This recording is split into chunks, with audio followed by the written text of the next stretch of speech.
السلام علیکم ورحمۃ اللہ وبرکاتہ۔ امید کرتے ہیں دوستو آپ سب خیر و عافیت سے ہوں گے۔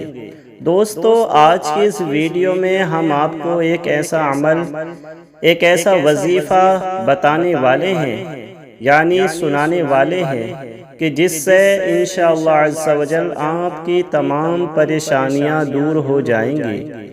اگر آپ اپنے گھر میں پریشان حال ہیں، اگر آپ غریبی سے پریشان حال ہیں، اگر آپ جاب لیس ہیں، آپ کی جاب نہیں لگتی ہے اور گھر میں جھگڑے رہتے ہیں، گھر میں کوئی نہ کوئی بیمار رہتا ہے، گھر میں جادو جنات کا سایہ ہے، کسی نے آپ کو جادو کروا دیا ہے، یا پھر آپ ہر وقت ٹینشن میں رہتے ہیں، ہر وقت یہ خوف لگا رہتا ہے کہ کہیں ایسا نہ ہو کہ میرے ساتھ کوئی حادثہ ہو جائے، یا آپ رشتوں کی بندش سے پریشان حال ہیں، اگر آپ کے کاروبار میں بندش ہے، جی ہاں دوستو، تو آپ اس عمل کو، اس وظیفے کو ضرور سنیں۔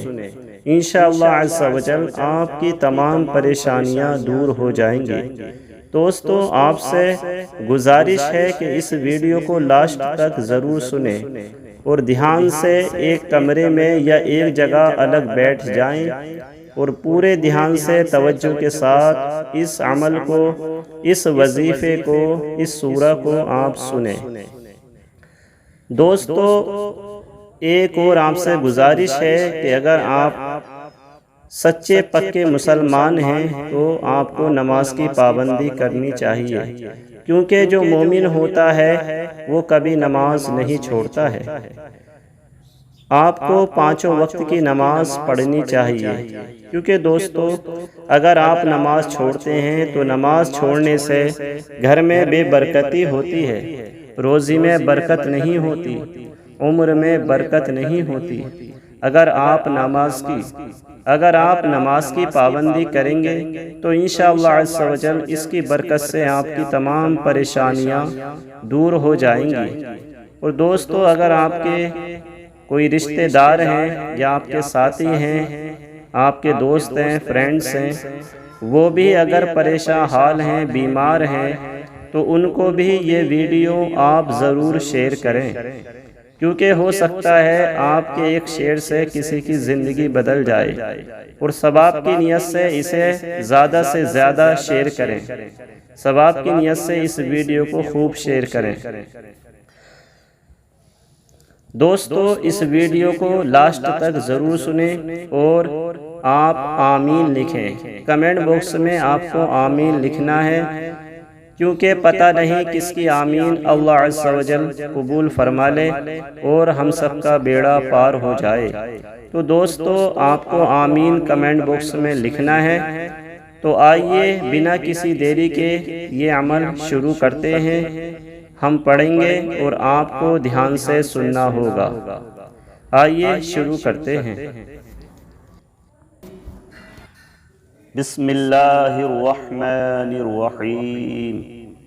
یاسین والقرآن الحکیم انک لمن المرسلین علی صراط مستقیم تنزیل العزیز الرحیم لتنذر قوما ما انذر آباؤهم فهم غافلون لقد حق القول على أكثرهم فهم لا يؤمنون إنا جعلنا في أعناقهم أغلالا فهي إلى الأذقان فهم مقمحون وجعلنا من بين أيديهم سدا ومن خلفهم سدا فأغشيناهم فهم لا يبصرون وسواء عليهم أأنذرتهم أم لم تنذرهم لا يؤمنون إنما تنذر من اتبع الذكر وخشي الرحمن بالغيب فبشره بمغفرة وأجر كريم.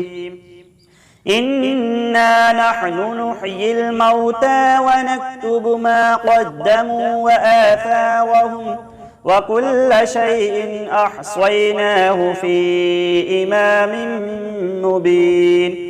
واضرب لهم مثلا أصحاب القرية إذ جاءها المرسلون إذ أرسلنا إليهم اثنين فكذبوهما فعززنا بثالث فقالوا إنا إليكم مرسلون.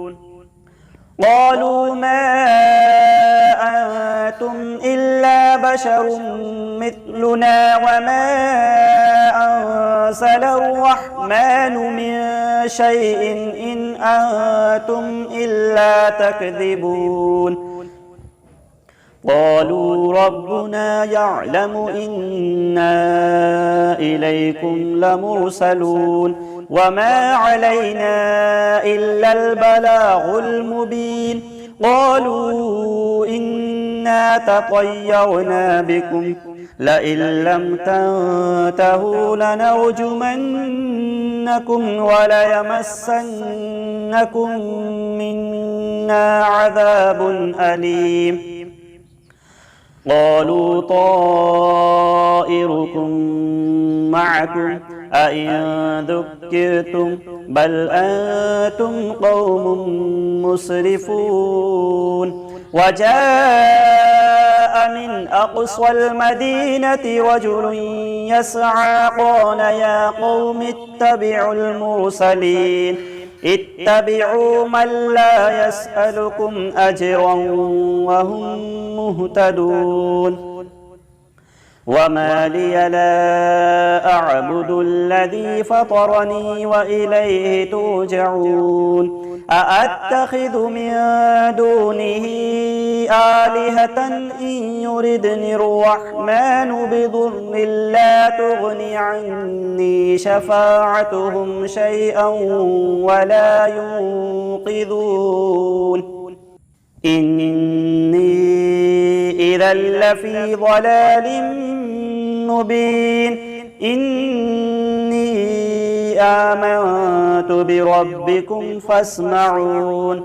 قيل ادخل الجنة قال يا ليت قومي يعلمون بما غفر لي ربي وجعلني من المكرمين. وما أنزلنا على قومه من بعده من جند من السماء وما كنا منزلين.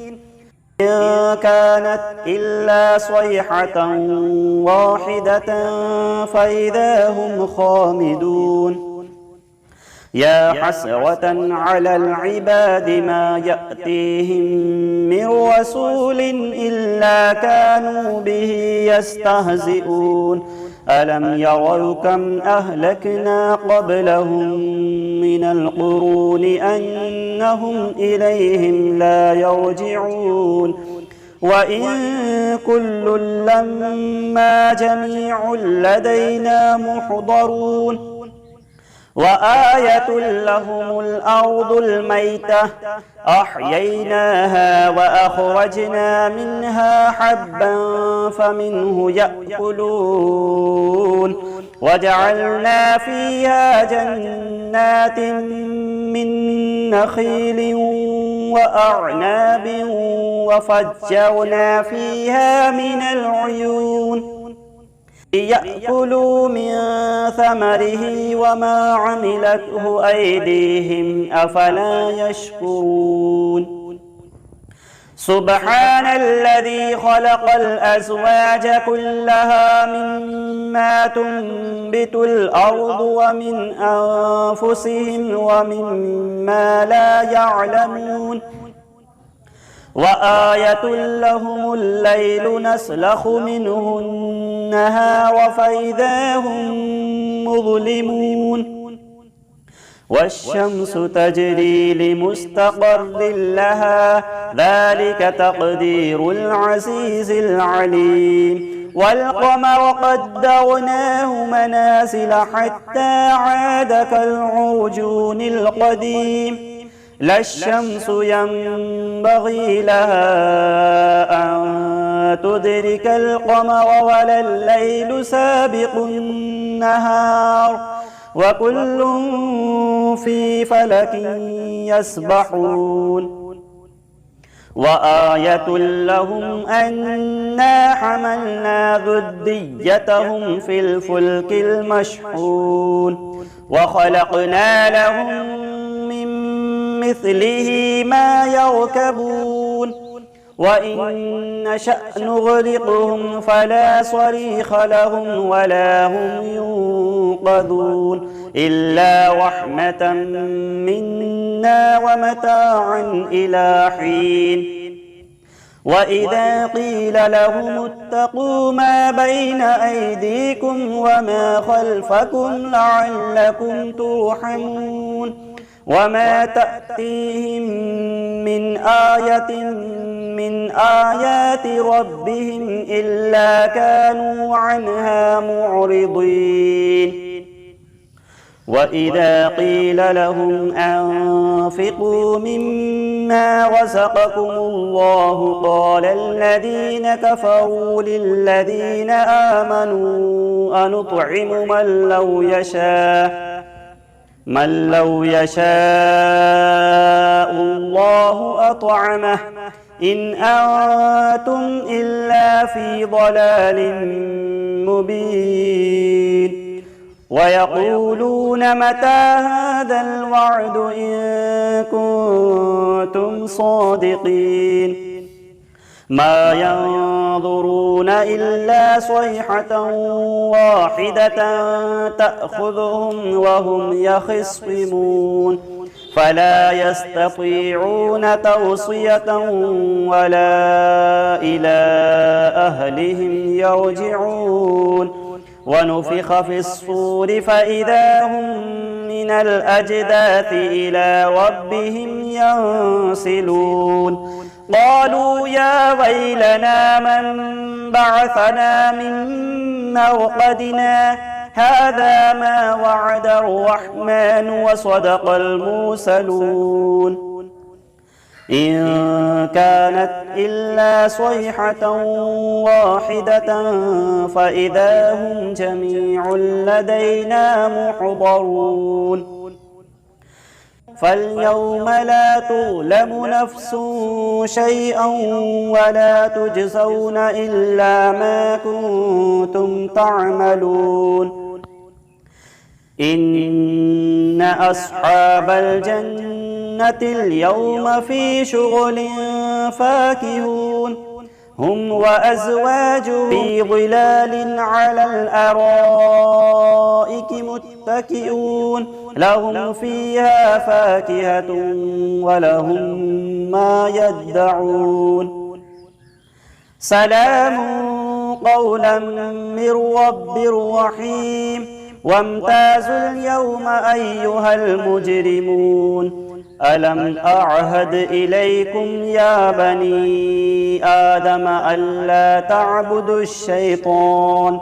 إنه لكم عدو مبين وأن اعبدوني هذا صراط مستقيم ولقد أضل منكم جبلا كثيرا أفلم تكونوا تعقلون هذه جهنم التي كنتم توعدون اصلوها اليوم بما كنتم تكفرون اليوم نختم على أفواههم وتكلمنا أيديهم وتشهد أرجلهم بما كانوا يكسبون ولو نشاء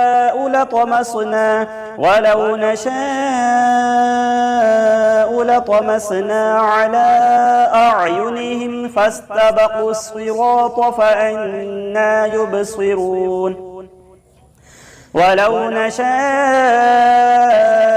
لمسخناهم على مكانتهم فما استطاعوا مضيا ولا يرجعون ومن نعمره ننكسه في الخلق أفلا يعقلون وما علمناه الشعر وما ينبغي له إن هو إلا ذكر وقرآن مبين لينذر من كان حيا ويحق القول على الكافرين أولم يروا أنا خلقنا لهم مما عملت أيدينا أنعاما فهم لها مالكون وذللناها لهم فمنها ركوبهم ومنها يأكلون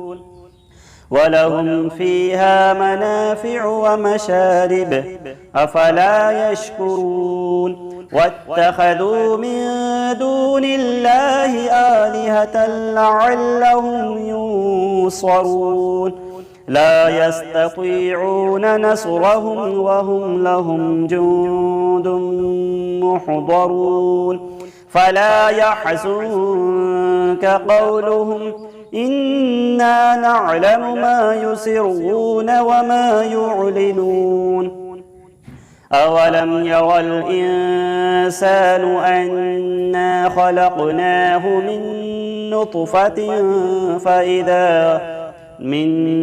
نطفة فإذا هو خصيم مبين وضرب لنا مثلا ونسي خلقه قال من يحيي العظام وهي رميم قل يحييها الذي أنشأها أول مرة وهو بكل خلق عليم الذي جعل لكم من الشجر الأخضر نارا فإذا أنتم منه توقدون أوليس الذي خلق السماوات والأرض بقادر على أن يخلق مثلهم بلى وهو الخلاق العليم إنما أمره إذا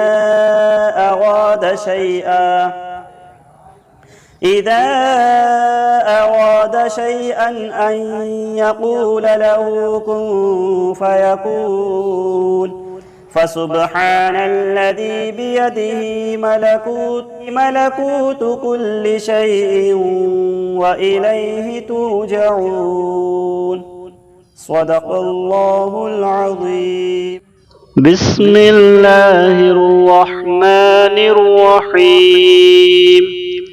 الله لا إله إلا هو الحي القيوم لا تأخذه سنة ولا نوم له ما في السماوات وما في الأرض من ذا الذي يشفع عنده إلا بإذنه يعلم ما بين أيديهم وما خلفهم ولا يحيطون بشيء من علمه إلا بما شاء وسع كرسيه السماوات والأرض ولا يؤوده حفظهما وهو العلي العظيم. بسم الله الرحمن الرحيم.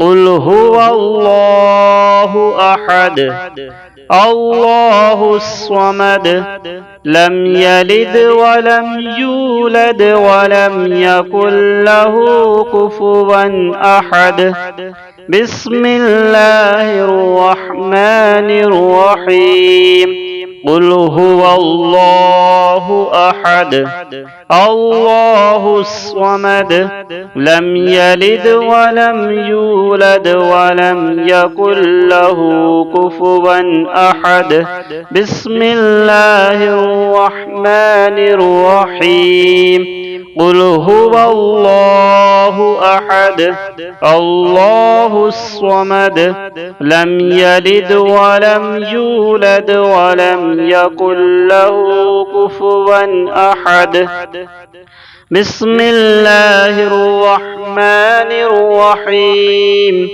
الحمد لله رب العالمين الرحمن الرحيم مالك يوم الدين إياك نعبد وإياك نستعين اهدنا الصراط المستقيم صراط الذين أنعمت عليهم غير المغضوب عليهم ولا الضالين بسم الله الرحمن الرحيم ألف لام ميم ذلك الكتاب لا ريب فيه هدى للمتقين الذين يؤمنون بالغيب ويقيمون الصلاة ومما رزقناهم ينفقون والذين يؤمنون بما أنزل إليك وما أنزل من قبلك وبالآخرة هم يوقنون بسم الله الرحمن الرحيم اللهم صل على سيدنا ومولانا محمد معدن الجود والكرم وآله وبارك وسلم اللهم صل على سيدنا ومولانا محمد معدن الجود والكرم وآله وبارك وسلم اللهم صل على سيدنا ومولانا محمد معدن الجود والكرم وآله وبارك وسلم صلاة وسلاما عليك يا رسول الله اللهم ربنا آتنا في الدنيا حسنة وفي الآخرة حسنة وقنا عذاب النار رب ارحمهما كما ربياني صغيرا یا اللہ یا رحمان یا رحیم یا کریم، جو کچھ بھی پڑھا گیا اور ہمارے ویورز نے جو عمل سنا، میرے پروردگار اس عمل کے سننے کی برکت سے، اس سورہ کے سننے کی برکت سے، اس وظیفے کی سننے کی برکت سے یا اللہ ان کی تمام پریشانیوں کو دور فرما۔ جتنے بھی ہمارے ویورز ہیں، ہمارے دیکھنے والے ہیں، ہمارے چاہنے والے ہیں، یا اللہ ان کی تمام پریشانی بیماریوں کو دور فرما۔ یا اللہ جو کچھ ہم نے پڑھا ہے اس کو اپنی بارگاہ میں قبول فرما۔ اس سب کا ثواب سب سے پہلے ہمارے پیارے آقا حضرت محمد مصطفیٰ صلی اللہ تعالی علیہ وآلہ وسلم کی بارگاہ میں پیش کرتے ہیں، مولا قبول فرما۔ پیارے نبی صلی اللہ تعالی علیہ وآلہ وسلم کے وسیلے سے تمام انبیاء اکرام، تمام صحابہ اکرام، اہل بیت، تابعین، تبع تابعین، ازواج مطہرات کی بارگاہ میں پیش کرتے ہیں، مولا قبول فرما۔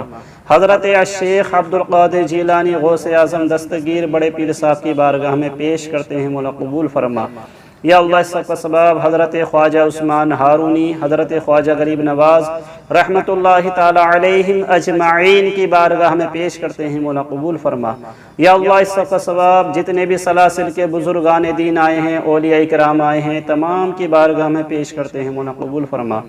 بالخصوص ہمارے پیر و مرشد حضرت اختر رضا خان حدود تاج الشریعہ رحمۃ اللہ تعالی علیہ کی بارگاہ میں پیش کرتے ہیں، مولا قبول فرما۔ یا اللہ میرے پروردگار، قل مؤمنین قل مومنات والمسلمین والمسلمات کی ارواح کو اس کا ثواب نظر کرتے ہیں، مولا قبول فرما۔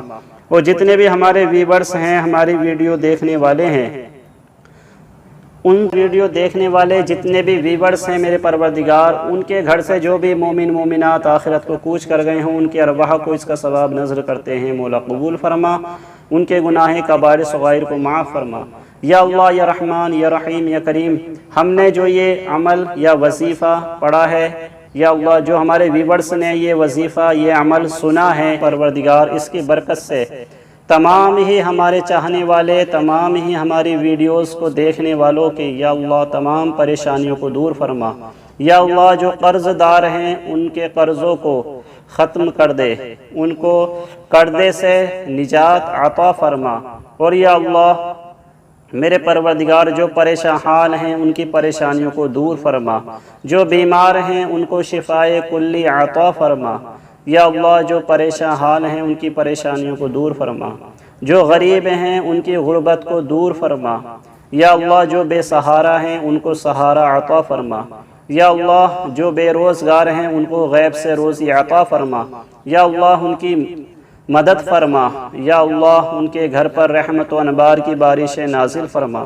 یا اللہ ہمارے تمام ہی دیکھنے والوں کو، ہماری تمام ہی ویورز کو پکا سچا نمازی بنا، اسلامی زندگی عطا فرما۔